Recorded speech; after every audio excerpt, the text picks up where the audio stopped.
ఓం అస్మద్గురుభ్యో నమః.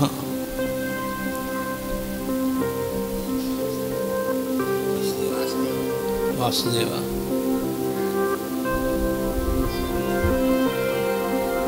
మాస్టర్ గారు దేహత్యాగం చేసిన రోజు ఈరోజు ఉదయం మనకు ఆనందకృష్ణ గారు కూడా చెప్పారు. 40 సంవత్సరాల క్రితం భౌతిక దేహాన్ని ఈకే గారు విడిచిన రోజు మార్చి 17. 40 సంవత్సరాల క్రితం ఆయన ఏ రోజైతే భౌతిక దేహాన్ని విడిచారో ఆ మరునాడు విజయవాడలో గురు పూజలు జరిగినాయి.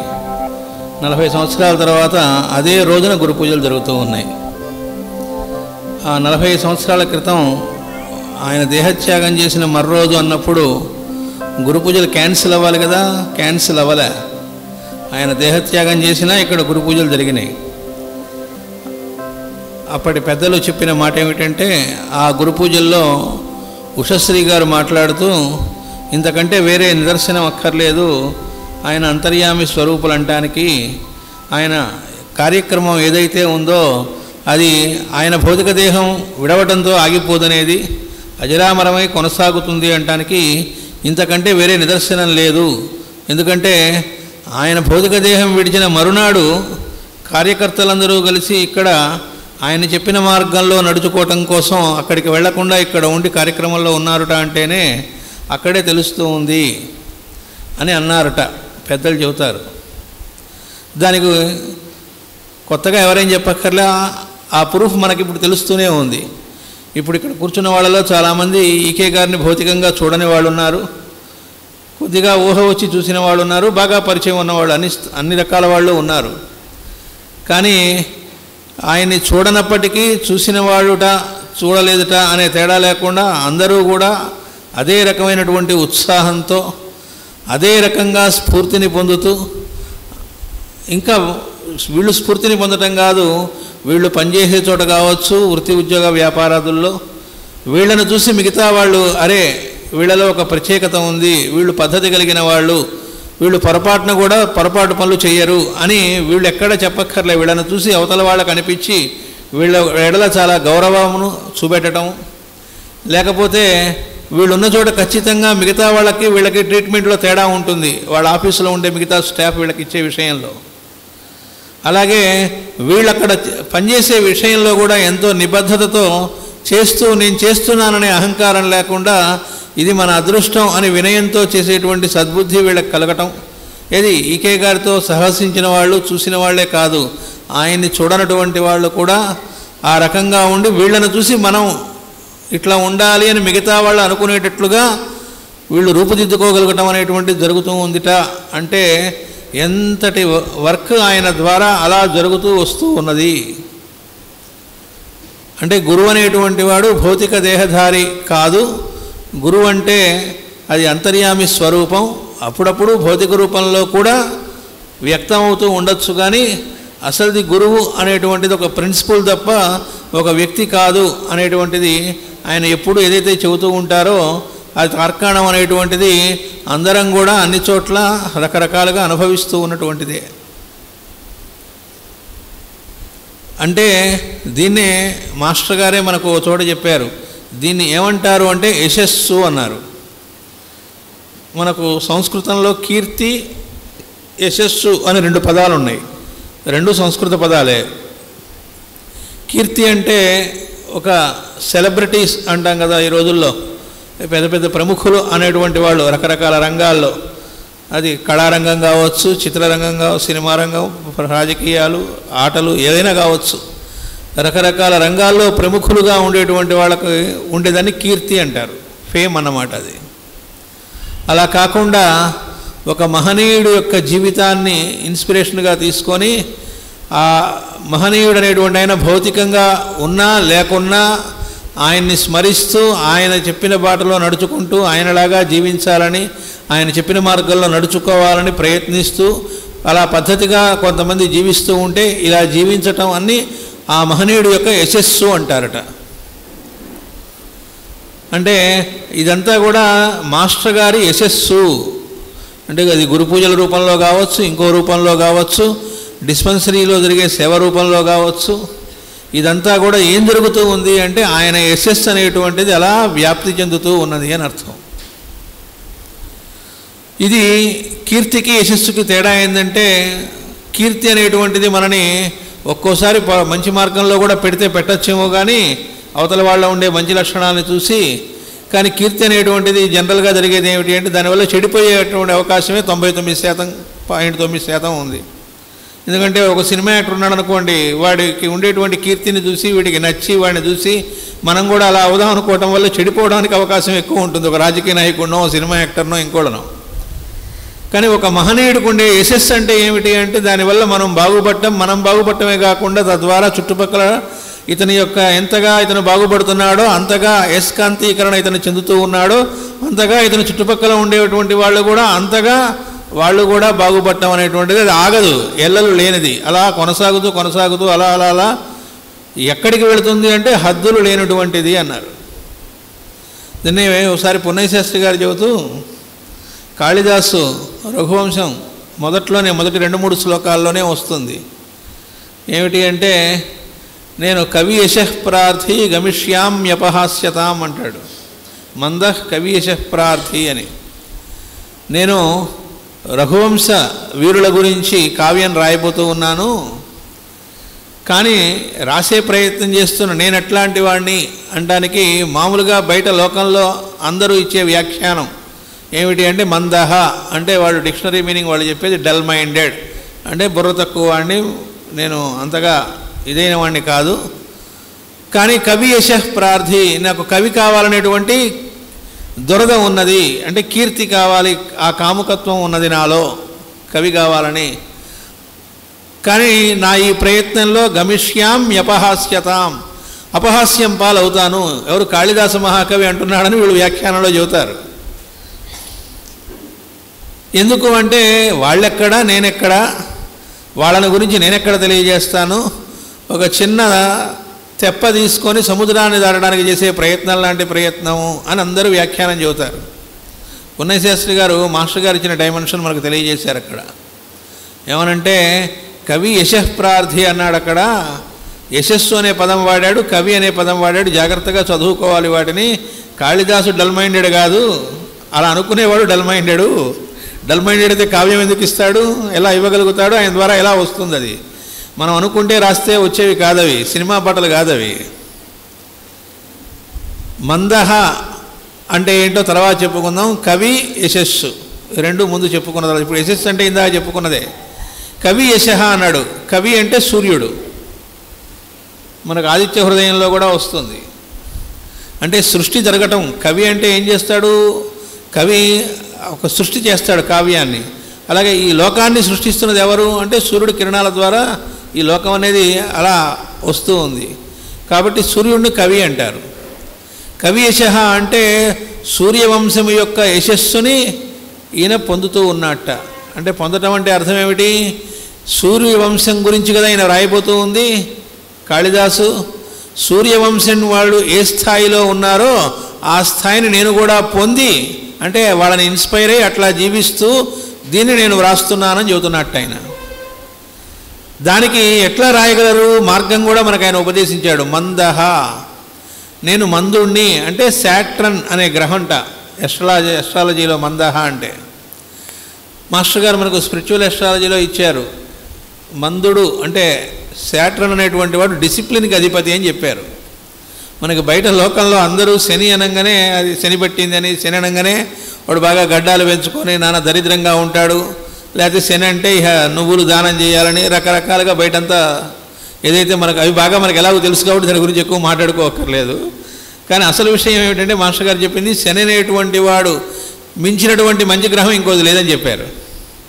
ఇదేందండి అంటే ఏ గ్రహం చెడ్డది కాదు, ఆయన చేసేంత మేలు ఇంకెవరు చేయలేరా అన్నంత మేలు చేసేవాడు ఎవరన్నా ఉంటే అతను శాట్రన్ అని చెప్పారు. శాట్రన్ ఏంటండి అంటే డిసిప్లిన్కి అధిపతి అన్నారు. ఇప్పుడు చూడండి, ఇక్కడ ఇంతమంది కూర్చొని ఉన్నాం అనుకోండి, ఎవరో ఆ మూల కూర్చొని మాట్లాడుకుంటూ నవ్వుకుంటూ ఉన్నారనుకోండి, వెంటనే వాళ్ళ వైపు తిరిగి అలా చూసాము లేకపోతే మాట్లాడుతూనే సైగ చేసామనుకోండి, ఒళ్ళు మండుతుంది, నువ్వు నాకు చెప్పేవాడివే అనిపిస్తుంది. అలాగే ఎవరు డిసిప్లిన్లో పెడుతున్నా మనకేమనిపిస్తుంది? బాధగా అనిపిస్తుంది. కానీ జాగ్రత్తగా ఆలోచిస్తే ఒక డిసిప్లిన్డ్గా జీవితాన్ని మనం గడుపుతున్నాం అనుకోండి, అది గడుపుతున్న వాళ్ళకి అర్థమయ్యేది తప్ప చెప్తే అర్థమయ్యేది కాదు.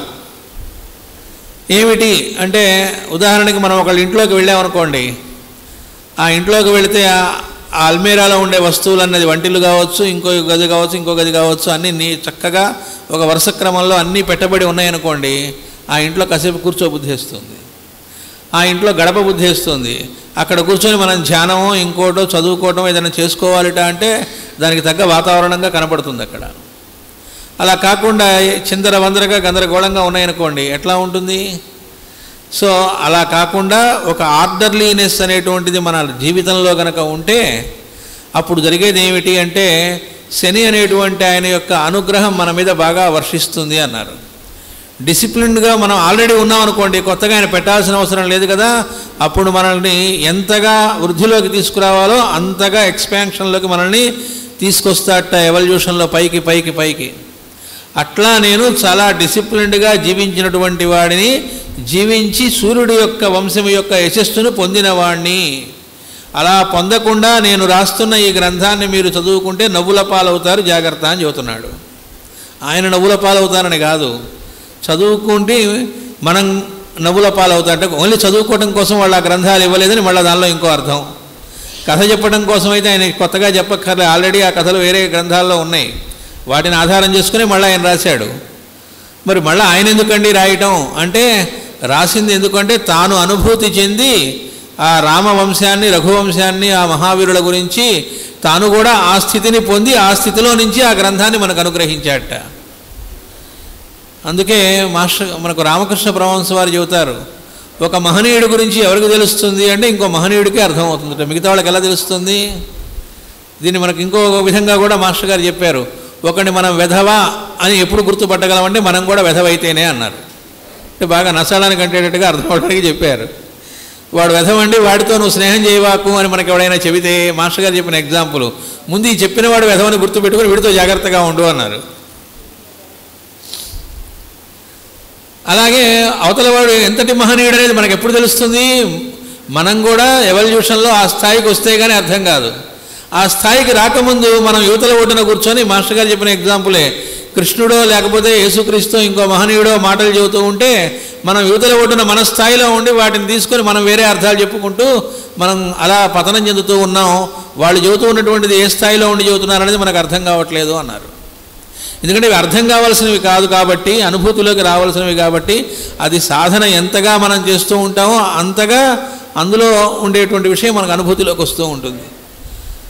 కాబట్టి మాస్టర్ గారి గ్రంథాలు చూడండి, పురాణ పురుషుడు లేకపోతే ఇలాంటి ఏ గ్రంథమైనా తీసుకోండి, మాస్టర్ గారిది చదివాం, బాగుంది, భలే నచ్చింది అనిపించింది. మళ్ళీ ఒక సంవత్సరమో 2 సంవత్సరాల తర్వాత మళ్ళీ చదివాం, అరే మొన్న అంతకుముందు చదివినప్పుడు ఈ పాయింట్ మనకు తట్టలేదే, ఇందులో ఇంత ఉందా అని మళ్ళీ కొంత అనిపిస్తుంది. అంటే అర్థం ఏమిటి? ఈ 2 సంవత్సరాల తర్వాత వీడి సాధన వల్ల వీడిలో ఎంతగా పవిత్రత అనేటువంటిది పెరుగుతూ వచ్చిందో, ఎంతగా వీడి వల్ల ఇతరులకి ఇబ్బంది కలగకుండా ఉంటున్నదో, వీడి వల్ల వీడి ప్రజెన్స్ అనేది ఇతరులకి ఎంతగా ఆనందాన్ని కలిగిస్తూ ఉందో, ఇతరులకి అంటే ఇంట్లో ఉన్న వాళ్ళతో ముందు మొదలుపెట్టుకొని అని అర్థం. అంటే ఇంట్లో ఉండే భార్యకో పిల్లలకో లేకపోతే భర్తకో ముందు మన ప్రజెన్స్ వాళ్ళకే అనిపించకుండా ముందు ఇంట్లోకి వస్తున్నాట మొగుడు అంటే దరిద్రుడు వస్తున్నాడా అప్పుడని భార్య అనుకోకుండా, బిడ్డలు అనుకోకుండా, లేకపోతే భార్య వస్తుందిట అంటే అప్పుడే తగలడుతోందే అని భర్త అనుకోకుండా, ముందు ఇంట్లో ఉన్నవాళ్ళు ఒకళ్ళకొకళ్ళు అలాంటి సుహృద్భావన అనేటువంటిది ఏర్పడి తద్వారా మిగతా వాళ్ళతో కూడా మన ప్రజెన్స్ కనుక అట్లాంటి హ్యాపీగా ఉండడం అనేటువంటిది, మనల్ని తలుచుకుంటూనే వాళ్ళకి హ్యాపీనెస్ కలిగి మన ప్రజెన్స్ అనేటువంటిది వాళ్ళ ప్రజెన్స్లో మనం ఉండాలి, మనకు అక్కడికి వెళ్ళాలి, వాళ్ళ దగ్గర కూర్చోవాలి, వాళ్ళ మాటలు వినాలి, వాళ్ళని చూడాలి అనిపించేటట్లుగా మనం ఏదైతే ఉందో ఆ ప్రవర్తన అది ఎంతగా మనలో పెరుగుతూ ఉంటుందో అంతగా ఆ గ్రంథాన్ని చదువుతున్న కొద్దీ మళ్ళా ఇంకా ఇంకా ఇంకా అందులో ఏమిస్తూ వచ్చారు అనేటువంటిది మనకు అనుభూతం అవుతూ ఉంటుంది. అయితే అది ఎప్పటికి అయిపోతుందంటే అయిపోవటం ఉండదు. నేను 1000 సార్లు చదివానండి అన్నప్పటికీ ఆ గ్రంథం తీసుకొని 1001సారి చదువుతున్నప్పుడు మళ్ళా అందులో నుంచి మనకు కావాల్సిన ఆన్సర్స్, పరిష్కారాలు, అప్పటి మన సమస్యలకి పరిష్కారాలు లభిస్తూ ఉంటాయి. అది ఎప్పుడైనా సత్యం. అంటే మనకి ఏ సమస్య వచ్చినా మాస్టర్ గారి పుస్తకం కానీ ఏ మహాత్ముడిదైనా కావచ్చు, అది పుస్తకం తీసుకొని కళ్ళు మూసుకొని హృదయపూర్వకంగా నాకు సొల్యూషన్ కావాలి స్వామి చిత్తశుద్ధితో త్రికరణ శుద్ధిగా నేను బాగుపడాలి, ఇప్పుడు నా సొల్యూషన్ కావాలి అనుకొని మనం కనుక గ్రంథం తెలిస్తే మనకు కావాల్సిన ఆన్సర్ ఆ గ్రంథంలో దొరుకుతుంది. అది అందులో టాపిక్ ఏదైనా సరే అది ఎవరికైనా అనుభూతం అవుతుంది ప్రయత్నించి చూస్తే. అంటే అర్థం ఏమిటి? ఆ గ్రంథాల్లో వాళ్ళు ఇచ్చినటువంటిది అది కేవలం పుస్తకం కాదు, ఏ మహనీయుడు ఇచ్చినటువంటిదైనా, లేదా వాళ్ళు వాగ్రూపంలో ఇచ్చిన ఉపన్యాసాలే ఈకే మాస్టర్ గారు ఉన్నాయనుకోండి, వాటిని మనం గ్రంథంగా వేసుకున్నాం అనుకుందాం.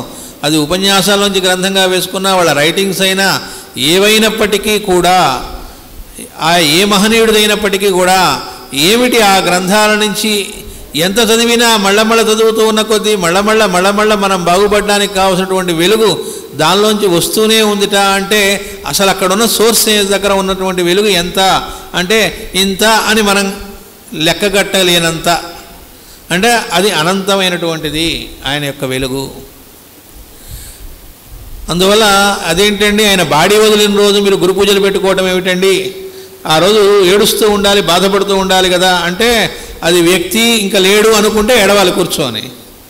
కానీ అంతర్యామిత్వం చెందారు అంటే ఏంటి? ఇంకా విశ్వరూపం అంటే ఎప్పుడు కూడా ఒక భౌతిక దేహంతో ఉన్నప్పుడు కొంత పరిమితి ఉంటుంది, దానికి కొంత లిమిటేషన్ ఉంటుంది. కానీ ఎప్పుడైతే భౌతిక దేహం అనేది లేదో అప్పుడు ఇంకా విశ్వవ్యాప్తం, ఇంకా ఇంకా ఇంకా ఎల్లలు లేకుండా ఆయన యొక్క కార్యక్రమం అనేటువంటిది ఎంతగా చేసుకుంటూ వెళతారనేటువంటిది మన ఊహకు అందనటువంటిది. కాబట్టి అలాంటి పవిత్ర దినము అని అర్థం. అంతేకాదు ఆయన దేహత్యాగం అనేటువంటిది కూడా ఎంత లీలగా జరిగిందనేది పెద్దలు చెబుతారు.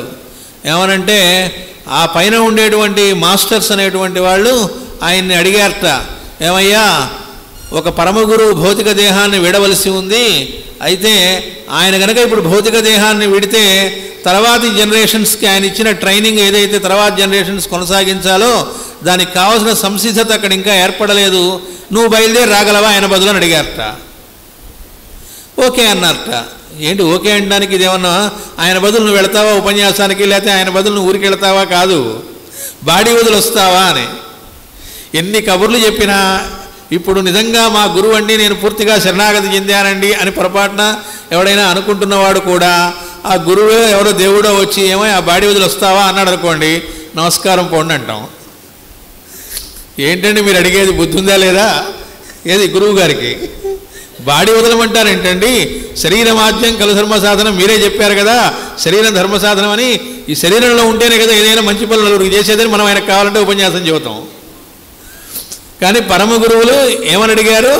ఇంకొక పరమ గురువు యొక్క శిష్యులు ఆయన చెప్పినటువంటిది కంటిన్యూ చేయడానికి, ఆయన ద్వారా ఏ వర్క్ అయితే కంటిన్యూ చేయడానికి ఆయన ఈ భూమి మీదకి అవతరించాడో అది చేయడానికి కావాల్సిన సంసిద్ధత ఆ శిష్యుల్లో ఇంకా ఏర్పడలేదు, కాబట్టి ఆయన ఇంకా కొన్నాళ్ళు ఉండాలి, ఆయన బదులు నువ్వు బయలుదేరతావా అని అడిగితే ఓకే అన్నారు ఆయన. అంటే దాన్ని రోజు మనం కాసేపు ధ్యానం చేస్తే, అదొక్కటి ధ్యానం చేస్తే చాలు, అసలు ముందు మృత్యుభీతి పోతుంది. నిజంగా శరణాగతి చెందటం గురువు కంటే ఏంటో అర్థమవుతుంది. అంటే ఆయనకి ఆయన గురువు చెప్పినటువంటి మాట కోసం ఆచరించడం దగ్గర జీవించి ఉండంగా, భౌతిక జీవితంలో ఉండంగా సివివి గారు చెప్పారు అని నిజంగా మాట్లాడుకుంటే, సివివి గారిని నేను భౌతికంగా చూడలేదు కదా మన మాటల్లో మాట్లాడుకోవడానికి.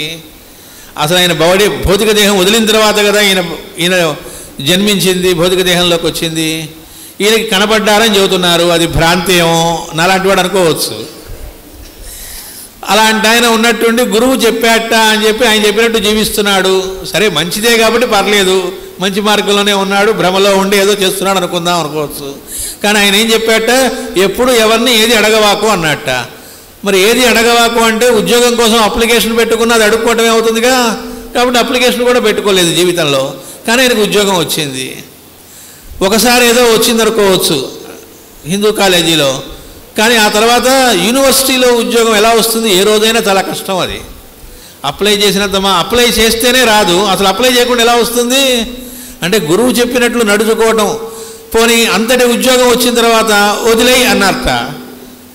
ఇదంతా పోనీ బాగానే ఉంది, కానీ ఉద్యోగం వదిలేయంటే పెళ్ళాం బిడ్డలు 6 పిల్లలు కుటుంబం ఎలా నడపైగా పోనీ వాళ్ళ ఇంట్లో వాళ్ళైనా ఎప్పుడు అలా తీర్థ ప్రజలాగా జనం వస్తూ ఉంటారు. మరి వీళ్ళందరికీ ఏర్పాట్లు చూడాలి. అలాంటి ఆయన ఉన్నటువంటి ఉద్యోగం మానేయి అని పరమ గురువులు చెబితే మానేసేట ఆయన. సరే ఇదంతా ఒక ఎత్తు అయితే, భౌతిక దేహాన్ని విడిచిరా అంటే ఓకే అంటాం ఏదైతే ఉందో దాన్ని మనం ధ్యానం చేయగలిగితే అసలు శరణాగతి అంటే ఏంటో అర్థమవుతుంది.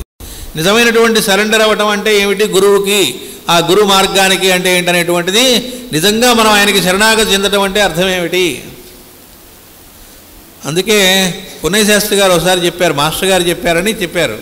ఏమిటి అంటే ఉదయం జ్ఞానం అంటూ మాస్టర్ గారు ప్రవచనంలో చెప్పారు కదా, దాని గురించి చెబుతూ మనకు చెప్పింది ఏమిటంటే భగవద్గీతలోని విషయాన్ని చెబుతూ జ్ఞానం కలిగిన తర్వాత అప్పుడు సరెండర్, సమర్పణ బుద్ధి, శరణాగతి అనేటువంటిది సిద్ధిస్తుంది అని చెబుతూ ఉంటారట. కానీ మాస్టర్ గారు తిప్పి చెప్పడం కాదు, అసలు సత్యం చెప్పారట. శరణాగతి అనేటువంటి సిద్ధి కలగటమే జ్ఞానము అన్నారు. అసలు జ్ఞానం అది. జ్ఞానం కలిగాక శరణాగతి కాదు. శరణాగతి అనేటువంటిది ఏదైతే ఆ బుద్ధి కలిగి జీవించడం ఉందో అదిటా జ్ఞానం అంటే. వాణ్ణి జ్ఞాని అన్నారు అని చెప్పారు. అంటే అక్కడే ఉంటుంది అసలైన కీ. దాన్ని అంటే ఎట్లా చెప్పగలిగారంటే భలే తట్టడం కాదు, అది అనుభూతి. ఆయన ఎప్పుడు సర్వసమర్పణ అనేటువంటిది వాళ్ళు అనుభవించి జీవితంలో ఆచరించి చూపెట్టారు. కాబట్టి ఈరోజు కూడా మనం ఆ పేరు తలుచుకుంటే అలా ఏంటండి అంటే ఆయన మనకెందుకు ఆ ప్రేమ, మన ఇంట్లో వాళ్ళ మీద కూడా అంత ప్రేమ మనకు కలగదే జాగ్రత్తగా కనుక చూస్తే. అలాంటిది ఆయన అనగానే ఎందుకు అంత ఆనందం కలుగుతోంది, ఎందుకు పరిగెత్తుకు వస్తాం మాస్టర్ గారి కార్యక్రమం అంటే. అది డిస్పెన్సరీ సర్వీస్ కావచ్చు, ఇంకోటి కావచ్చు, గురు పూజలు కావచ్చు. ఎందుకు చేరుతున్నాం, ఏమిటి అంటే ఎల్లలు లేని ప్రేమ. ఎక్కడి నుంచి వచ్చింది అది, నాకంటూ ఇది కావాలి అనేటువంటిది ఏం లేకుండా సర్వసమర్పణం అనేటువంటిది చివరికి భౌతిక దేహాన్ని కూడా కావాలి అంటే వదలడానికి పూర్తి సిద్ధమై. అందుకే యతీంద్రుల వారు కర్పూరాయిత చైతన్యం అన్నారు. అంటే కర్పూరం తాను కరుగుతూ లోకానికి ఎలా అయితే వెలుగునిస్తూ ఉంటుందో అట్లా తన యొక్క మొత్తం తన వాక్కుని కానీ, తన దేహాన్ని కానీ, తన సమయాన్ని కానీ, తన శక్తియుక్తులు మొత్తాన్ని అన్ని రకాలుగా ధారపోస్తూ అలా ఆయన జీవించారు భౌతిక దేహంలో ఉన్నంతకాలం. అంటే ఈవెన్ ఆయన లెట్రిన్కి వెళ్ళినప్పుడు కూడా బయట నించొని ఏమండి మహాభారతంలో అంటూ క్వశ్చన్లు వేస్తూ ఉంటే అక్కడి నుంచి కూడా ఆయన ఆన్సర్లు ఇచ్చారు. ఇప్పుడేమిటయ్యానల్లా ఎవరో వచ్చి ఏమండి మాకు విష్ణు సహస్రనామానికి వ్యాఖ్యానం కావాలి చెప్పండి, ఇంగ్లీష్లో కావాలని అడిగారట. అడిగితే ఆయన చూసుకున్నారట, ఆయన టైం టేబుల్ ఎక్కడ గ్యాప్ లేదు. ఒక్కటే గ్యాప్ ఆయనకు అర్థమైంది. ఏమిటి అంటే గడ్డం గీసుకునే టైము. రమ్మన్నారట రోజు ఆ టైంకి. రోజు గడ్డం గీసుకుంటూ ఒక్కో నామానికి చెప్పుకుంటూ వచ్చారు వ్యాఖ్యానం. ఆ వ్యాఖ్యానం కనుక మనం చూస్తే అందులో ఒక్కొక్క సెంటెన్స్ తీసుకుంటే ఆ ఒక్క సెంటెన్స్ని ధ్యానం చేసి వ్యాఖ్యానం చేసుకుంటే అదొక్కటే 1000 సంవత్సరాలు చెప్పుకున్న అయిపోదన్నంత ఉంది దానిలో. ఎప్పుడు చెప్పారు అదంతా గడ్డం గీసుకుంటూ చెప్పారు. గడ్డం గీసుకుంటూ విష్ణు సహస్రనామం ఏంటండి, మరీ బుద్ధి లేదా, కాస్త స్నానం చేసి మడితో వ్యాఖ్యానం రాయాలి కానీ ఇదేంటండి అని అనిపిస్తుంది మనకి. ఆ వ్యాఖ్యానంలో ముందు మాటలో మాస్టర్ గారు రాస్తారు, వినయంతో చెబుతున్న విషయం ఏంటంటే దీనికి పెద్దలు ఎవరైతే హిమాలయ గురువులు దీనికి వ్యాఖ్యానం కొంతమంది చేసి ఉన్నారో వాళ్ళందరూ కూడా ఈ పదాలకి అర్థాలు ఇచ్చారు కానీ సోల్ ఆఫ్ ది టెక్స్ట్, ఈ హృదయం ఏదైతే ఉందో దాన్ని ఇవ్వలేదు, అది ఈ గ్రంథంలో ఇవ్వబడింది అని చెప్పారు. ఎప్పుడు చెప్పారు? అది గడ్డం గీసుకుంటూ చెప్పారు. అదేంటండి అంటే ఏ పని చేస్తున్నా మనకు భగవద్గీతలో కృష్ణుడు చెప్పాడు కదా, నువ్వు తింటూ ఉన్నా, త్రాగుతూ ఉన్నా, ఏం చేస్తూ ఉన్నా సర్వభావేన, ఎప్పుడు ఏం చేస్తూ ఉన్నా ఆయన ఉన్న స్థితి ఏమిటి అంటే సర్వ శరణాగతి స్థితిలో ఉన్నారు గురువు ఎడల. కాబట్టి అప్పుడు ఏది అయినా సరే అక్కడి నుంచి వచ్చేది ఏముంటుంది అంటే అదిగో సంపూర్ణం. అంటే అది అయిపోవటం ఉండదు, పూర్ణము ఎప్పుడు కూడా. అంటే నువ్వు ఇంకో 1000 సార్లు చదువు ఆ పురాణ పురుషుడు, లేకపోతే ఇంకో గ్రంథం, ఆ మహాత్ముల యొక్క గ్రంథాలు నువ్వు ఎన్ని లక్షల సార్లు చదువుతున్నా నీకు మళ్ళీ అందులో స్ఫురించేవి ఆన్సర్లు దొరికే ఉంటాయి. కాబట్టి రామాయణం లాంటి గ్రంథాలు ఎన్ని లక్షల సంవత్సరాల తర్వాత కూడా ఉన్నాయి, మనం పోయినా ఇంకో కొన్ని కోట్ల సంవత్సరాల తర్వాత కూడా అవి ఉంటాయి, అవి ఎప్పుడూ ఉంటాయి. వాళ్ళ వర్క్ కూడా అలా కొనసాగుతూనే ఉంటుంది. పొరపాటున భ్రాంతి పడవచ్చు, నేను లేకపోతే ఈ డిస్పెన్సరీ ఏమవుతుంది, నేను లేకపోతే ఈ వర్క్ ఎవడు చేస్తాడు, నేను ఇక్కడ ఉండబట్టి కదా ఇప్పుడు ఈ వర్క్ జరుగుతుంది, లేకపోతే ఈ వర్క్ ఆగి ఉండేది కదా అని ఆ వర్క్ చేస్తున్నవాడు భ్రమపడచ్చు. కానీ ఆ వర్క్ అనేటువంటిది వాళ్ళ యొక్క సంకల్పం అనేటువంటిది వాళ్ళ కోసం కాదు కనుక అది ఎప్పుడూ కూడా కొనసాగుతూనే ఉంటుంది అజరామరంగా అనేటువంటిది. ఆయన భౌతిక దేహం విడిచిన మర్రోజు విజయవాడే నాందిగా అందరికీ కూడా మళ్ళా లోకానికి ఆయన నిరూపించదలుచుకున్నారు. అది కూడా ఆయన నిరూపించదలుచుకున్నారు. ఆయన అనుకుంటే జరుగుతోంది. ఇందులో ఇక్కడ కార్యకర్తలలో నుంచి మళ్ళా వాళ్ళలో నుంచి ఇదంతా చేయించింది ఎవరంటే ఆయనే, చేయిస్తూ ఉన్నది ఎవరు అంటే ఆయనే. అంటే మనం అనుకోవచ్చు ఏమంటే ఈకే గారు ఉన్నప్పటికంటే ఇప్పుడు చాలా డిస్పెన్సరీస్ పెరిగినాయండి, లేకపోతే అప్పటికంటే ఇప్పుడు చాలా డెవలప్ అయిందండి, అప్పటికంటే ఇప్పుడు ఇంకా ఎక్కువ మంది దీనిలోకి వచ్చారండి అని ఎవరైనా పొరపాటున అనుకోవచ్చు. కానీ అసలు వీటి ద్వారా చేయిస్తూ ఉంది ఆయనే అనేటువంటిది వాళ్ళందరినీ అలా బుద్ధి పుట్టి రప్పించి ఈ మార్గంలోకి నడిపిస్తూ ఉన్నటువంటిది ఈ గొర్రెల మందనందరినీ కూడా దారిన పెట్టడం అనేటువంటిది ఆయనే చేస్తున్నాడని ఆయన అనుకుంటే వీళ్ళందరినీ ఒక గుంపును ఒక్కొక్క పరమ గురువు తీసుకుంటాట, వీళ్ళందరినీ కూడా తరింపజేయాలి అని ఆయన అనుకున్నాడు కాబట్టి జరుగుతుంది. దానిలో ఏదో ఎక్కడో ఒకడు కారణం కావాలి కాబట్టి మనం అయి ఉండొచ్చు అనేటువంటిది గుర్తుపెట్టుకొని అది మంది ఇవ్వటం కావచ్చు, ఇంకోటి ఎస్ట్రాలజికల్గా సలహా ఇవ్వటం కావచ్చు, ఇంకో పని కావచ్చు, ఏది చేస్తున్నా అసలు ఆయన ద్వారా ఆయన మన ద్వారా నడిపిస్తున్నాడు అనేటువంటి యొక్క అనుభూతి మనకు కలగలిగితే అప్పుడు ఆయన యొక్క ఏమిటనేటువంటిది విశ్వరూపం మనం ఎప్పుడు పూర్తిగా తెలియటం అనేది ఎట్లాగో ఉండదు. కానీ కొంతైనా సరే మనం ఏమిటి అంటే ఆయన కలిగిన శరణాగతి ఎట్లా గురువేడల ఆయనకు ఉన్నదో అసలైనటువంటిది ఆ మార్గంలో నడవడానికి అవకాశం ఉంటుంది అని అర్థం. అందుకే మాస్టర్ గారు చెప్పారు ఏమని అంటే, ఒక్కసారి మనం కనుక గమనిస్తే మాస్టర్ గారు వాళ్ళ కుమారులు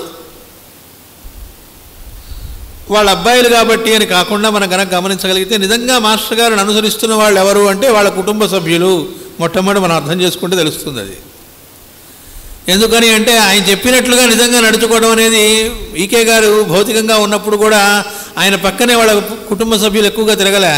మరి ఏం చేశారండి, ఆయన ఏం చెప్పారో ఆ వర్క్లో ఉన్నారు.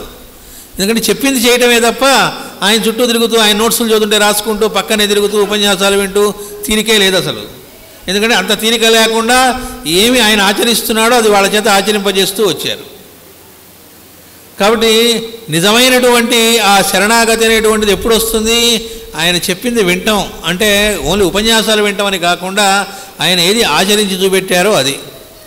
కాబట్టే ఇప్పుడు అనంతకృష్ణ గారో బుజ్జి గారో వీళ్ళు ఎప్పుడైనా మాస్టర్ గారి దగ్గరికి వెళ్ళి ఏమండి సంస్థలో ఫలానా వాళ్ళు ఇట్లా వీళ్ళు ఇట్లా వాళ్ళు ఇట్లా అని కంప్లైంట్ చేసి ఉంటారా? కాసేపు మనం ఆలోచించామనుకోండి, ఇప్పుడు వాళ్ళని మనం చూస్తూ ఉన్నాం కదా, వాళ్ళని చూస్తుంటే మనకు ఎప్పుడైనా అలా కంప్లైనింగ్ నేచర్ వాళ్ళలో కనబడిందా? మనతో వాళ్ళు మాట్లాడుతున్నప్పుడు ఒక సెంటర్కి వచ్చినప్పుడు ఆ సెంటర్లో ఉండే మిగతా వాళ్ళ గురించి మనం చెప్పినా లేకపోతే మనతో వాళ్ళు మాట్లాడేటప్పుడు కానీ వాళ్ళకి తెలిసినా సరే ఎదుటి వాడిలో లోపాలు వాళ్ళకి తెలుస్తూ ఉన్నా సరే వాళ్ళు మళ్ళా మనమే చెప్పాం వాళ్ళు ఇలా పొరపాట్లు చేశారండి అని, నిజంగా చేసి ఉండొచ్చు. ఈ చెప్పిన కాసేపటికి ఆ వ్యక్తే వచ్చాడనుకోండి, వాళ్ళతో వీళ్ళు ఎలా బిహేవ్ చేయాలి? మామూలుగా అయితే నిజంగా పొరపాట్లు చేశారు కాబట్టి దానికి తగ్గట్టుగా ఇన్ టర్మ్స్ ఆఫ్ అదర్స్ అంటాం కదా, దానికి తగ్గట్టుగా బిహేవ్ చేయాలి. చేస్తున్నారా? చేశారా? ఒక్కసారన్నా ఇన్ని సంవత్సరాలుగా చూస్తున్నాం కదా, ఒక్క ఇన్సిడెంట్ అయినా మనకు కనబడిందా? ఎందుకు కనబడకుండా ఉండగలిగింది అంటే అందులో వాళ్ళ తెలివితేటలో ప్రయోజకత్వం ఉన్నాయా? ఏమీ లేవు. మరి దేనివల్ల చేయగలుగుతున్నారు? ఒక్కటే, మాస్టర్ గారిని అందరిలో చూడటం అనేటువంటి సాధన ఒక్కటే చేస్తున్నారు కనుక. అంటే వాళ్ళది చేస్తూ ఉండడం ఎందుకు చేస్తూ ఉన్నారు అంటే అది మనం చూసి నేర్చుకోవటమే. మళ్ళీ చెప్పరు నేను అది చేస్తున్నాను నువ్వు కూడా అది చేయబోయి అని ఎక్కడ చెప్పరు, కామ్గా ఆచరిస్తూ ఉంటారు. మనం నేర్చుకోవాల్సింది ఏమిటి? మనం కూడా అలా ఉండగలగటం. అంతేగాని మనం మళ్ళీ కంప్లైంటింగ్ నేచర్ ఆయన దగ్గర కూర్చొని మనం మొదలు పెట్టామనుకోండి, వాళ్ళకి తెలియనివే ఎక్కడ ఏం జరుగుతుందో అనేటువంటిది ఎట్లాగో తెలుస్తుంది. ఎట్లా తెలుస్తుంది అంటే ఎవరో చెప్పటం వల్ల తెలియదు, వాళ్ళని చూస్తే వాళ్ళ ఆరా చూస్తే వాళ్ళు ఏమిటి మొత్తం తెలుస్తుంది. అయితే మనకు కలిగిన మంట వాళ్ళకి కలగదు వాళ్ళ మీద, ఏది పొరపాట్లు చేసినా. ఎందుకు కలగదండి అంటే ఇవన్నీ దశలు, ప్రతి వాళ్ళు కూడా ఏదో ఒక దశలో పొరపాట్లు చేయడం దగ్గర నుంచి మొదలు పెట్టుకొని నెమ్మదిగా ఎవల్యూషన్లో పైకి వస్తూ ఉంటారు. ఎల్కేజీ పిల్లవాడికి ఏమీ తెలియదని చెప్పి ఒక 10th క్లాస్ పిల్లవాడు ఎగతాళి చేస్తే ఎట్లా ఉంటుందో అట్లా ఒకడు తప్పటడుగులు వేస్తున్నటువంటి పిల్లవాడిలాగా అతను ఏదో ప్రవర్తిస్తూ ఉంటే వాళ్ళు ఆ తప్పటడుగులు చూడరు, ఏదో ఒక అడుగు వేస్తున్నాడు కదా అని చూస్తారు.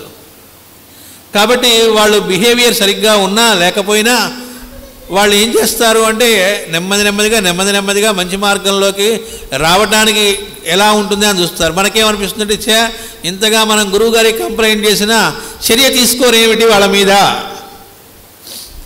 అంటే ఏంటి, మనం ఏ రకమైనటువంటి ఘోరమైనటువంటి స్థితిలో ఉన్నామో సూక్ష్మజీవుల్లాగా నులిపురుగుల్లాగా ఇదే స్థితిలో గురువు గారిని కూడా లాగుదామని మన ఉద్దేశం. అంటే మనలాగా స్థాయిలోకి ఆయన కూడా దిగి ట్యాట్ ఇట్లనా అట్లనా అని అంటే అప్పుడు మనకి అమ్మయ్య మనం అనుకున్నట్టుగా గురువు గారు వాళ్ళని తిట్టారు లేకపోతే ఇది చేశారు అని. కానీ ఇక్కడ ఇంకో తమాషా ఉంది, ఒక్కోసారి అలా పైకి ట్యాట్ అని అరిచినట్టుగా కూడా కనబడతారు. అది నిజమే అనుకుంటే పొరపాటు. అక్కడ కూడా మళ్ళీ మనం జాగ్రత్త పడాలి.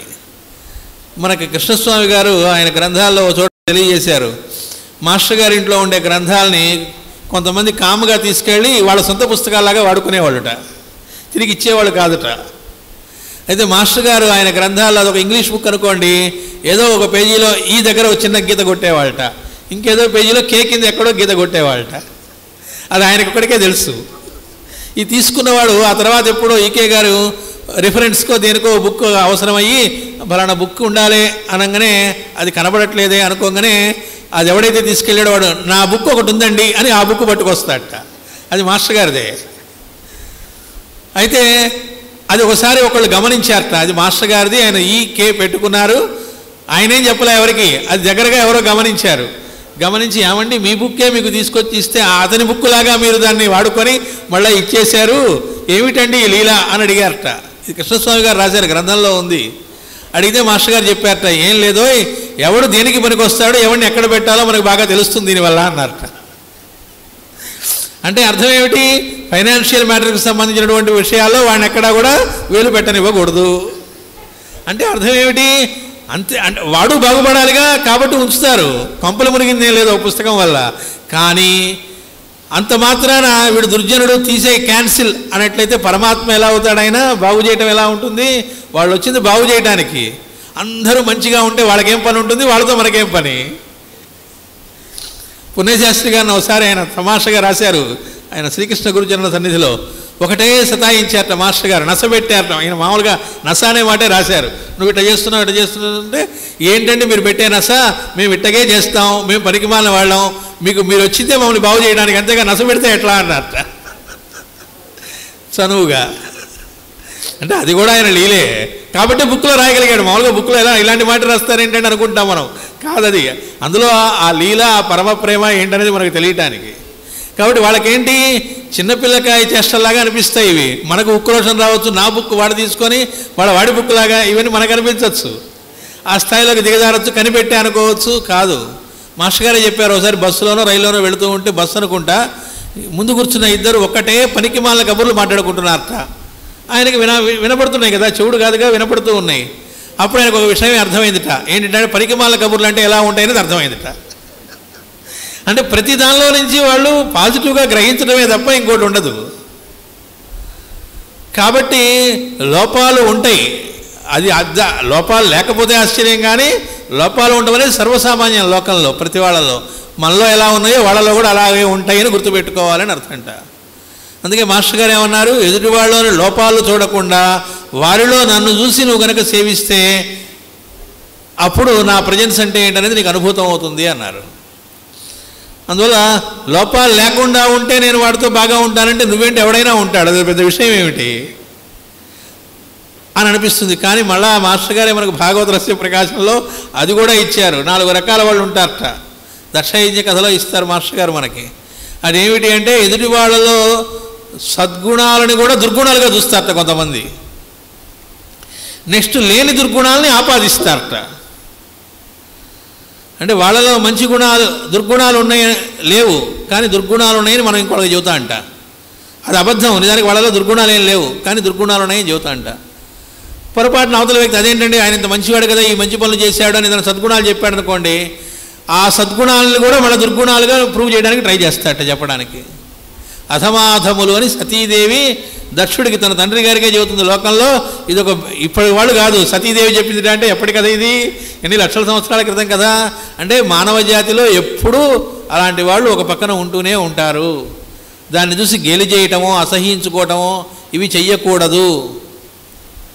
ఒకవేళ మనం ఆ స్థితిలో లేకపోతే మనం లేము కాబట్టి అని చెప్పి మాస్టర్ గారు ఇంకో మాట అన్నారు, వాళ్ళల్లో ఈ ఉన్నాయే నువ్వు గుర్తుపడుతూ వాళ్ళని క్లాస్ పీకటము, ఒకవేళ మనం కనుక కాస్త ఏదో పద్ధతిగా ఉన్నాం అనుకుంటూ ఉంటే, లేదా ఇవి తీసుకెళ్ళి మళ్ళీ ఇంకెవరికో చెప్పి వాళ్ళ ద్వారా చేయిద్దాం అనుకోవటము, ఇవన్నీ కూడా లక్షల సంవత్సరాలుగా అప్పటి నుంచి ఇప్పటిదాకా జరుగుతూనే ఉంది.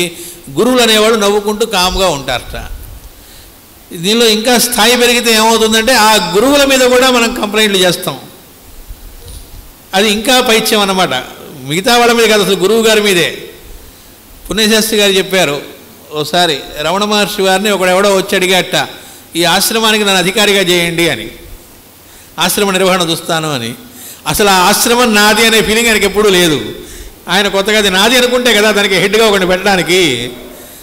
ఆయన మనం కనుక ఆయన యొక్క గ్రంథాలు చదివితే మనకు తెలుస్తుంది, అది అట్లా అట్లా అట్లా ఆశ్రమం ఏర్పడింది, కానీ ఒక్కటి కూడా ఆయనకి ఎప్పుడు అంటలే.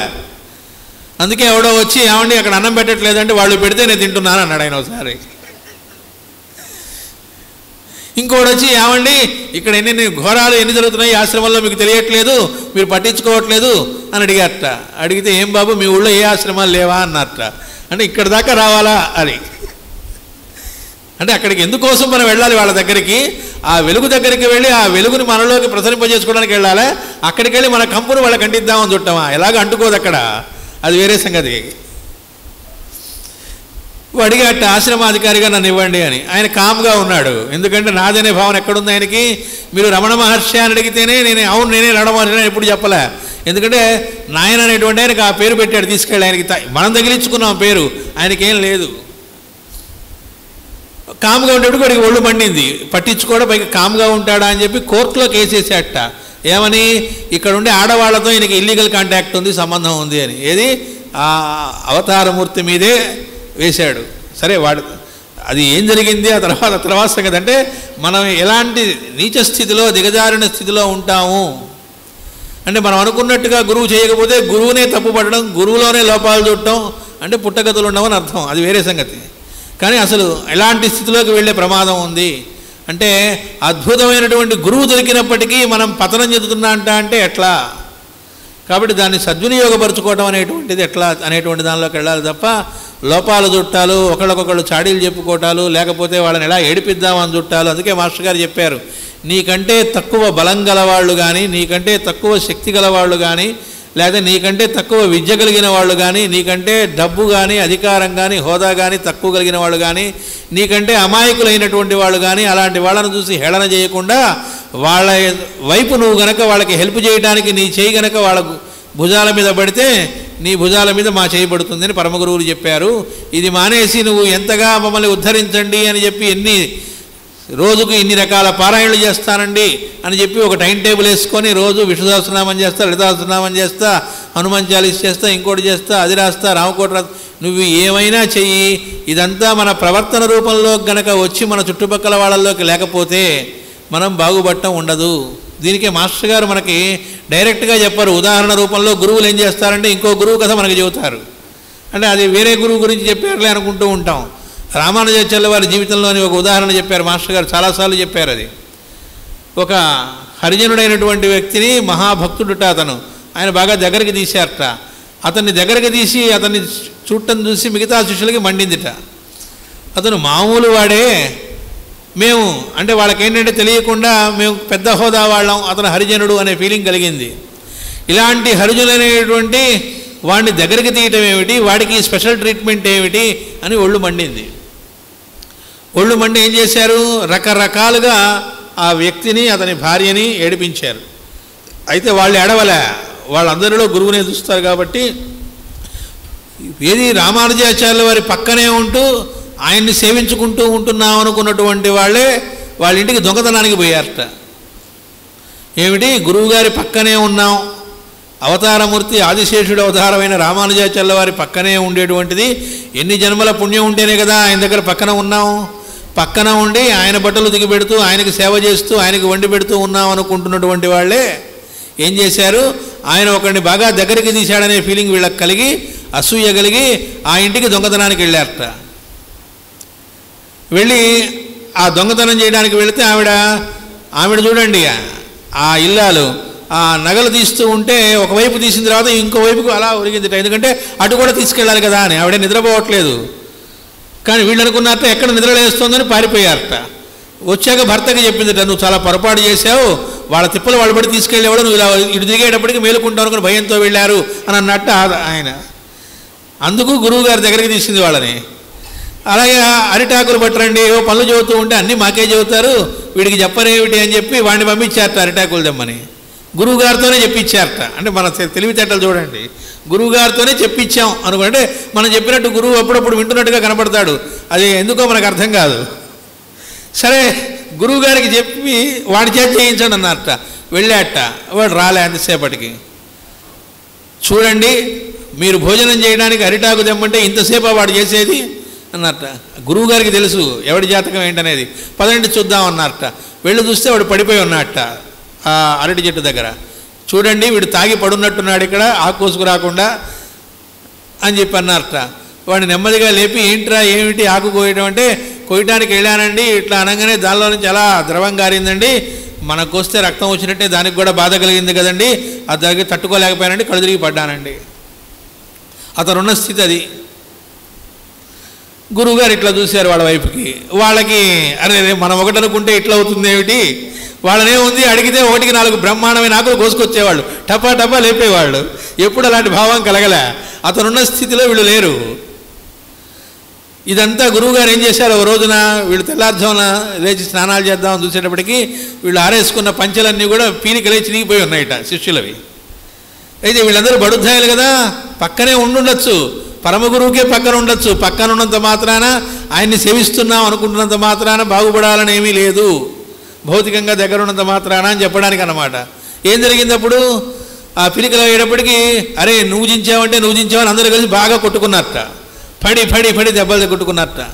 కాసేపటికి గురువుగారు వచ్చారట. ఏమిట్రా విషయం అన్నారట. ఏమండి వీడు అబద్ధం చెబుతున్నాడు, వీడే జించాడు కాదండి, వీడే జించాడండి, నాకు వచ్చి వీడి జించాడు కొట్టుకుంటున్నాను, అవన్నీ నేనే చించాను అన్నారట ఆయన. వీళ్ళు ఒక్కసారి కంగు తిన్నారు. అదేమిటండి అని చేశారట.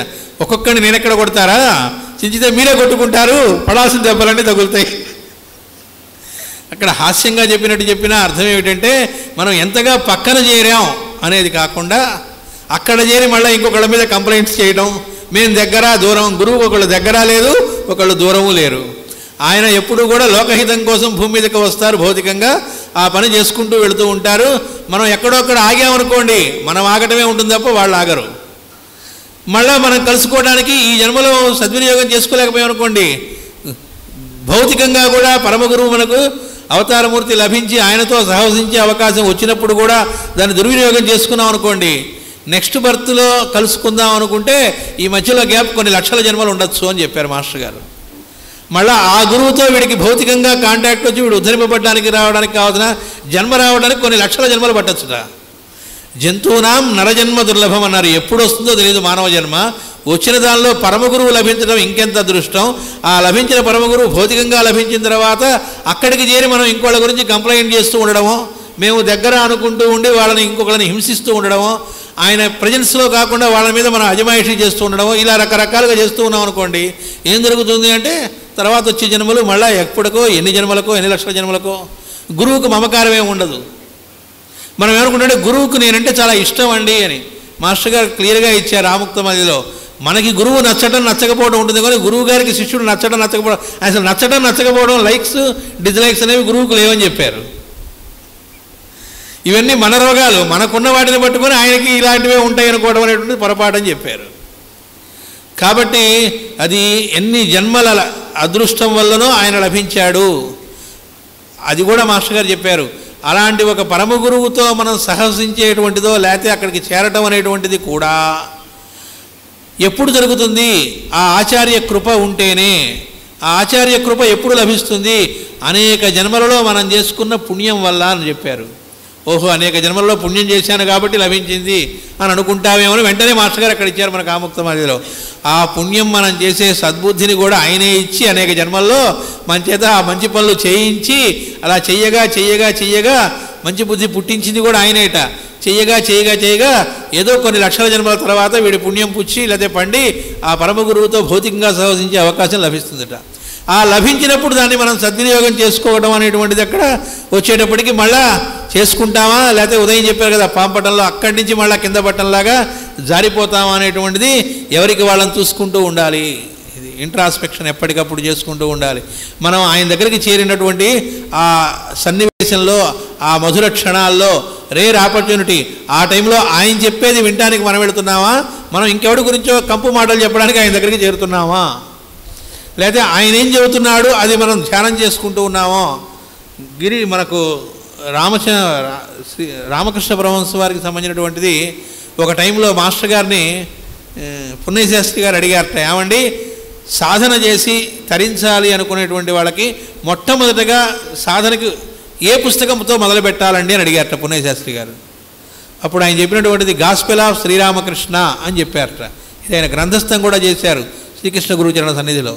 కొన్నాళ్ళు ఎప్పుడు ఆ పుస్తకం పట్టుకొని తిరుగుతూ ఉండేవాళ్ళ మాస్టర్ గారు. అది మా అంటారు, మహేంద్రనాథ్ గుప్తా అని ఒక మహనీయుడు ఆయన రాశాడు.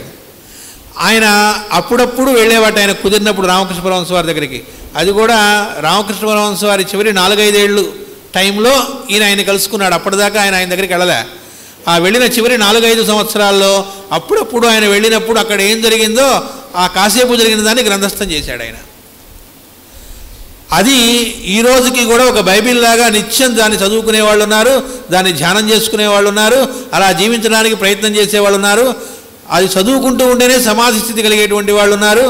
అది ఏమిటనేటువంటిది అది చదువుకోవడంలో వాళ్ళ యొక్క ఎవల్యూషన్లో వాళ్ళ స్థితిని బట్టి దానిలో అనుభూతి రావడం తప్ప ఎక్స్ప్లెయిన్ చేసేది కాదు ఆ గ్రంథం. ధ్యాన గ్రంథం అన్నమాట అది. అంటే ఏంటి, ఒక అవతారమూర్తి దగ్గరికి మనం వెళ్ళినప్పుడు ఎట్లా ప్రవర్తించాలి అనేటువంటిది మహేంద్రనాథ్ గుప్తాను చూసి నేర్చుకోవాలి మనం. ఏ అవతారమూర్తి అయినా అంతే. వాళ్ళ దగ్గరికి మనం చేరినప్పుడు ఆ ఉన్న మధుర క్షణాలు మళ్ళీ ఎప్పుడు లభిస్తాయో తెలియదు, ఎన్ని జన్మల తర్వాత మళ్ళీ భౌతికంగా కాంటాక్ట్ దొరుకుతుందో కూడా తెలియదు. ఆ ఉన్న కాసేపట్లో మనం దాన్ని పట్టుకొని ఆ మధుర క్షణాలని సద్వినియోగం చేసుకొని హృదయస్థం చేసుకొని మనం దాన్ని ఎట్లా ప్రవర్తించాలో నేర్చుకుంటూ ఉన్నామా? ఆ టైంలో కూడా ఇంకేదో కంప్లైనింగ్ నేచరో ఇంకోటో లేకపోతే మన బాధలు ఏదో చెప్పుకుందామనో వీటి కోసం వెళుతున్నామా అనేది చూసుకోవాలి అని చెప్పారు. ఈకే గారి మాట ఒకటి ఉంది. గురు పూజలకు వచ్చి ఆ రోజుల్లో కేవలం ఒకటే గురు పూజలు మొదట్లో ఉండేవి విశాఖపట్నంలో. తర్వాత నెమ్మదిగా విజయవాడ గురు పూజలు, ఆ తర్వాత మచిలీపట్నంలో గురు పూజలు, హైదరాబాద్ గురు పూజలు వీకే గారు ఉన్నప్పుడు మొదలైనవి. కానీ మొదట్లో ఒకటే గురు పూజలు ఉండేవి. ఆ టైంలో వచ్చినటువంటి వాళ్ళు మొదటి 2 సంవత్సరాలు కొద్దిమంది ఉన్న తర్వాత 100 మంది, 3వ ఏడుకే 300 మంది అయ్యారు, అలా 1000 మంది వెళ్ళారు. అలా వెళ్ళినటువంటి వాళ్ళు ఆ రోజుల్లో ఇప్పట్లాగా ఫోన్లు లేవు, మాటిమాటికి అన్ని ఊళ్ళలో అలా తిరగలేరు. వచ్చిన వాళ్ళు ఇన్ని వేల మంది ఆయన్ని భౌతికంగా కలుసుకొని ఎక్కువ గంటలు గడపలేరు కదా గురు పూజల్లో. అవి వెళ్ళిపోయేటప్పుడు వాళ్ళకి హృదయాల్లో అయ్యో మనం ఎన్నో చెప్పాలనుకున్నాం, మన విషయాలు ఆయనతో మాట్లాడాలనుకున్నాం అని అనుకుంటూ ఉంటే మాస్టర్ గారు ఉపన్యాసంలో చెప్పారట, ఇక్కడికి వచ్చి ఏదో మీరు చెప్పుకోలేకపోయారని బాధపడక్కర్లేదు, అవి చెప్పుకోవాల్సిన విషయాలు కాదు కాబట్టే మీరు చెప్పలేకపోయారు. ఇక్కడికి మీరు వచ్చింది మీరేదో చెప్పుకోవడానికి కాదు, నేను నా ప్రేమను మీకు పంచివ్వడానికి అని చెప్పారు. ప్రేమని పంచివ్వడం అంటే అర్థం ఏమిటి? భౌతికంగా ఒక్కొక్కళ్ళతో పట్టుకొని మాట్లాడాలని లేదు, ఆయన మాట రూపంలో ప్రేమని మనకు పంచి ఇచ్చారు అని అర్థం. అది మాట రూపంలో కావచ్చు, చూపు రూపంలో కావచ్చు, ఒక మందస్మితం రూపంలో కావచ్చు, ఒకళ్ళని చూసి ఒక నవ్వు నవ్వచ్చు, అది అలా తరింపజేస్తుంది. ఒకళ్ళు అలా కంటితో అలా చూసుండొచ్చు, అది చాలు వాళ్ళకి కావాల్సిన సమాధానాన్ని దానిలో లభిస్తాయి. వాళ్ళకి కావాల్సినటువంటివన్నీ అది ఒక జన్మకు కూడా కాదు, ఎన్నిటికో పరిష్కారం లభిస్తుంది. లేదు ఆయన ఒక మాట చాలు, ఆ మాట మన చెవికి సోకింది, హృదయస్థం అయింది, ఆ ఒక్క మాట చాలు మనం తరించడానికి. కాబట్టి అలాంటి అవతారమూర్తులు మనకు లభించారు భౌతికంగా. ఆ లభించినటువంటి అవతారమూర్తుల్ని మనం సద్వినియోగం చేసుకోవటం, అనుక్షణం వాళ్ళ ఎడల మనం ఎలా ప్రవర్తించాలి, వాళ్ళ ఎడల అంటే కేవలం భౌతికంగా వాళ్ళ ఎడల మాత్రమే కాదు, అందరిలో వాళ్ళని మనం ఎలా చూడగలగాలి అంటే సోదర బృందంలో ఉండే మిగతా వాళ్ళల్లో కూడా ఆ గురువుగారిని మనం చూడగలిగితే, గురువు గారికి మాత్రమే వడ్డన చేసేటప్పుడు కాకుండా మిగతా వాళ్ళకు కూడా అలా వడ్డన చేయగలిగితే, స్పెషల్ ట్రీట్మెంట్ లాగా కాకుండా మనం గురువు ఎడల ఎంతగా ఆయన కళ్ళలో పడాలి, ఆయనకి మనం చేయాలి, మనం చేసింది ఆయన తిని నచ్చింది బాగుండాలని అనుకుంటున్నామో అట్లా మిగతా అందరిలో మనం అలా చూడగలిగితే, అట్లా అందరిలో గురువును చూసి అందరినీ కూడా ఆయన భావనతో సేవించడం, ఆ సాధనే మాస్టర్ గారి కుటుంబం చేస్తూ ఉన్నారు.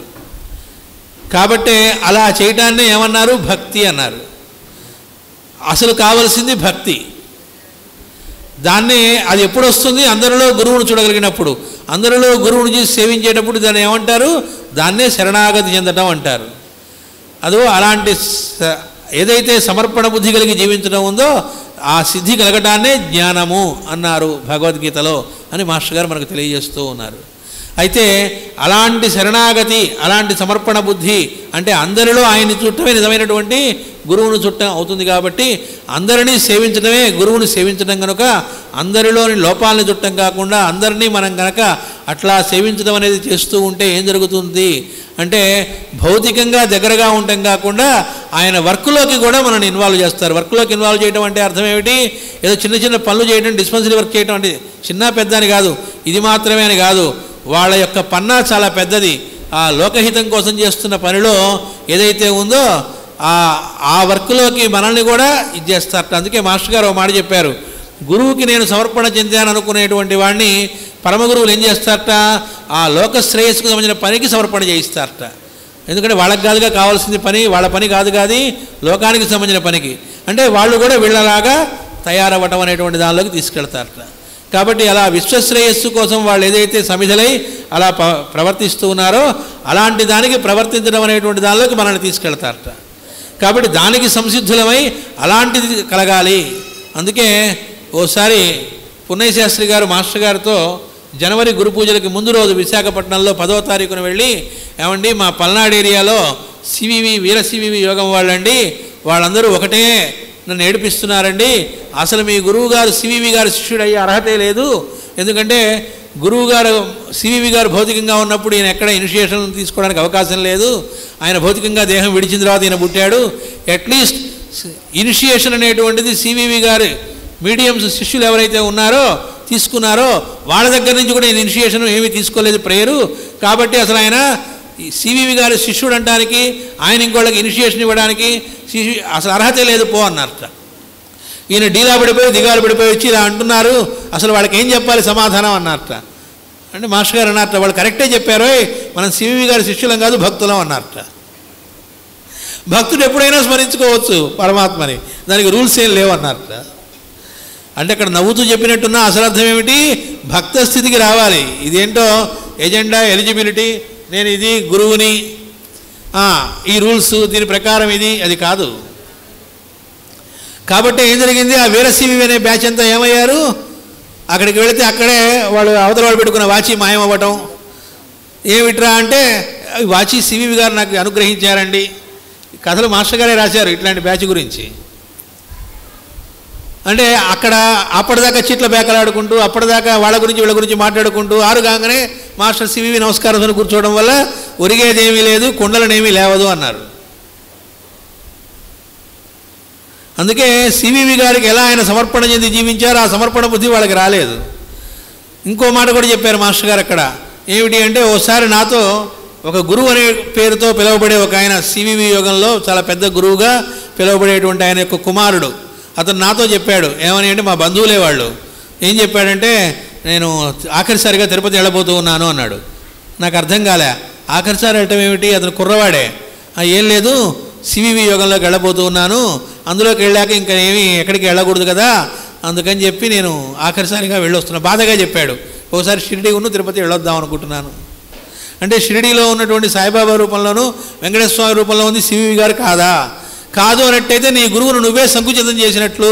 గురువు ఎప్పుడు సంకుచితం కాదు, ఆయన అంతర్యామిట అంటే సివివినే అక్కడ షిరిడి సాయి రూపంలో ఉన్నాడు, వెంకటేశ్వర స్వామి రూపంలో ఉన్నాడు, ఇన్ని రూపాల్లో ఉన్నది ఒకటే గురువు. అంటే నువ్వేం చేస్తున్నావు, ఆయన అంతటా ఉన్నటువంటి వాడిని పరిమితత్వంలోకి తీసుకోవడానికి ప్రయత్నిస్తున్నావు అని అర్థం. కాబట్టి ఏ విధంగా అయితే మాస్టర్ గారు ఆ సివివి గారి ఎడల సమర్పణ చెంది ఉన్నారో, భౌతిక దేహాన్ని విడవమన్నా కూడా లెక్క చేయకుండా అలవోకగా ఓ చొక్కా విప్పినట్టు ఊరికి బలానా వాళ్ళ బదులు నువ్వు రాబోయే అంటే బయలుదేరినట్లుగా దేహాన్ని కూడా త్యాగం చేయడానికి సిద్ధపడ్డారో, అంతటి సమర్పణ చేసి జీవించారో, అట్లాంటి సమర్పణ బుద్ధి మనలోకి వచ్చిన కొద్దీ ఆ సమర్పణ బుద్ధి కలగటమే జ్ఞానము అని భగవద్గీతలో దానికి సారాంశంగా మనకు తెలియజేయటం జరిగింది. అట్టి సమర్పణ బుద్ధిని మాస్టర్ గారు మనకు అనుగ్రహించి అందరిలోని లోపాలు చుట్టం కాకుండా మనము అలాంటి స్థితిలో నుంచే బయటకు వస్తూ ఉన్నామని తెలుసుకొని, అసలు లోపాలు చూస్తున్నామంటే మనం పెద్ద లోపంలో ఉన్నామని గ్రహించి లోపాలు చుట్టం కాకుండా వాళ్ళలో మనం గురువును చూస్తూ వాళ్ళని ప్రేమించగలిగటమే గురువును ప్రేమించడం అని, వాళ్ళని సేవించగలగటమే నిజంగా గురువును కూడా సేవించగలగటం అని తెలుసుకుందాము. అట్లాంటి స్థితిని మనకు మాస్టర్ గారు అనుగ్రహించుగాక. వాసుదేవ.